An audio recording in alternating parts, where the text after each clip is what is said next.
Okay, so I'm going to show you guys how to make a split in 3 minutes. I'm calling it a 3-minute split.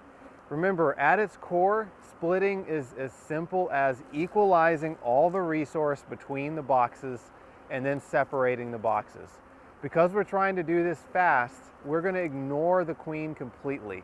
Once we make the split and separate all the boxes, we'll come back in 3 or 4 days and see which split has eggs in it. That's the split that has the old queen. The other splits we'll need to add a new queen for. We'll need to add a new queen too. So it's really simple. I've got 3 deep boxes right here. This is a really strong hive. I'm just going to go through, and first of all I'm going to go to the bottom box.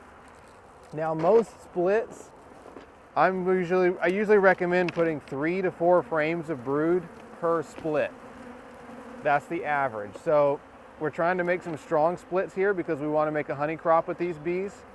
So we're going to go with 4 frames of brood per split.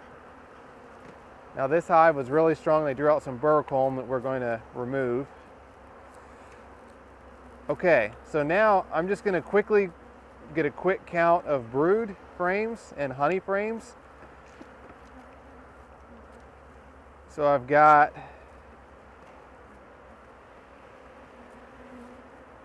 just a frame of honey and pollen. Here's a frame of brood. 1, 2, 3, 4. I've got 5 frames of brood in the bottom box. I'm going to remove one of those frames.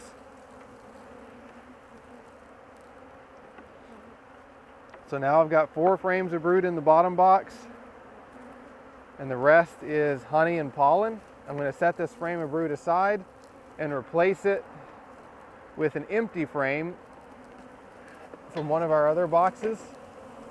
So here's a frame of just honey and pollen. I'm going to put that in the bottom. So now I've got 4 frames of brood in the bottom, and the rest is honey and pollen. I'm going to take my second box, put it right up on top. Now I'm going to count the honey and pollen. I've got a frame of honey. There's 2 frames of brood, 3 frames of brood. I've got 3 frames of brood, and the rest is honey and pollen. So now I'm going to add this extra frame of brood from the bottom box. Now in the second box I've got 4 frames of brood, and the rest is honey. I'm going to take my very top box, put it back on top, count the frames of brood and honey. Brood, 1, 2, 3. I've got 3.5 frames of brood up top, and the rest is honey. I'm good with that. That's how you do a split in 3 minutes. I'll come back tonight after the bees have equalized. I'll put each one of these on its own bottom board with a new lid, and then I'll come back in 3 or 4 days and add queens to all that do not have eggs. One of these boxes the queen will be in, it'll have eggs. And then I can requeen at that point or just leave her be. The other 2 will need a new queen added to it.